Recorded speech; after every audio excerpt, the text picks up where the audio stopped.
এইটা হলো কালিয়াকৈর। এই তো আমার অফিসটা, চলে আসলাম।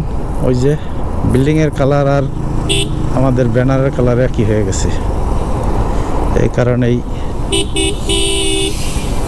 বোঝা যায় না সাইনবোর্ডটা। এইটাই হইল কালিয়াকৈর। কালিয়াকৈর কালিয়াকৈর চলে আসলাম ব্যাংক এশিয়াতে। কেমন শতানের বাচ্চায় গেলে ওষুধ কোম্পানির ইয়া ছাড়া কিছু না, শতানের প্লারা না, ওটার মধ্যে রাখি।